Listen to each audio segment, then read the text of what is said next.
রাজবাড়ীর দৌলতদিয়া ঘাটে আবারও ফেরি থেকে নিয়ন্ত্রণ হারিয়ে নদীতে পড়ে গেল বাস। তবে এ যাত্রায় বেঁচে গেলেন যাত্রীরা।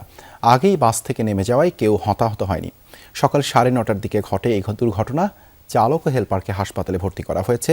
উদ্ধার করা হয়েছে নদীতে পড়া বাসটি। কুষ্টিয়া থেকে ঢাকা আসছিল বাসটি। এর আগেও একইভাবে একটি ফেরি থেকে যাত্রীসহ নদীতে পড়ে যায় একটি বাস। সেবার 26 জন প্রাণ হারান। আজ ফের ঘটতে পারত বড় দুর্ঘটনা, প্রাণ হারাতেন অনেকে। প্রশাসনের তৎপরতায় বেঁচে গেল অনেক প্রাণ।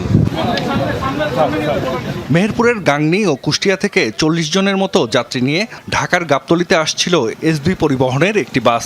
দৌলতদিয়া ঘাটে ফেরিতে ওঠার পর নিয়ন্ত্রণ হারিয়ে অন্য পাশের র্যাম্প ভেঙে নদীতে পড়ে যায় বাসটি। যাত্রীরা বলছেন, বাসটি ঘাটে পৌঁছানোর পর সব যাত্রীকে নামিয়ে দেয় প্রশাসন ও ঘাট কর্তৃপক্ষ। এ ঘটনায় সামান্য আহত হয়েছেন বাস চালক ও সহকারী। একটু ব্রেক করতে পারে নাই, সরাসরি একের ফেরির উপর দিয়ে ডালা মনে হয় সিটকে নিয়ে একটা নর্মাল বাস ছিল, একের সিটে সোজাসুজি ড্রাইভার সহকারে পদ্মায় পড়ে গেছে। আমি লাস্ট যাত্রী ছিলাম যে বাস থেকে নামছে, আমার পরে আর কোনো যাত্রী ছিল না। আমি নামতে যাচ্ছিলাম না, আমাকে জোর করে নামাই। যাই হোক, এরপরে বাসটা ব্রেক ফেল করে একদম সরাসরি নদীতে যে আমাদের যেহেতু নামায় দিছে, এখানে কোনো ক্ষয়ক্ষতি ছাড়াই আমরা ফিরতে পারছি। প্রশাসন যদি আমাদেরকে না নামাইতো তাহলে পরে আজকে আমরা ওই একই পরিস্থিতির শিকার হইতাম। আলহামদুলিল্লাহ আমরা সবাই সেফ আছি। বাসটি নদীতে পড়ে যাওয়ার পর উদ্ধার অভিযান শুরু করে নৌপুলিশ ও বিআইডব্লিউটিসি।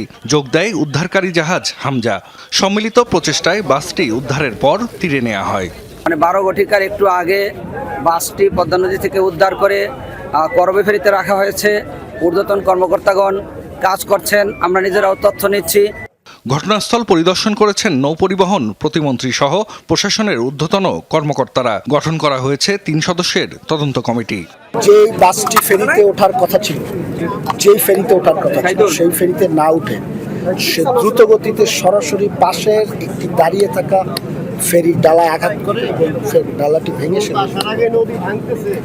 এখন আপনি যদি কোনো গাড়ি নিয়ে সজোরে ধাক্কা দেন অন্য কোথাও গিয়ে, সেটি যদি নদীতে পড়ে যায়, এই যে ঘাট কর্তৃপক্ষ বিআইডব্লিউটি, তাদেরকে আপনি কতটুকু দায় দিবেন? গাড়িটির কোনো সমস্যা ছিল কিনা, ড্রাইভিং লাইসেন্সের কোনো সমস্যা ছিল কিনা, ফিটনেসের কোনো সমস্যা ছিল না, সেই বিষয়টি তদন্ত করে দেখা হবে।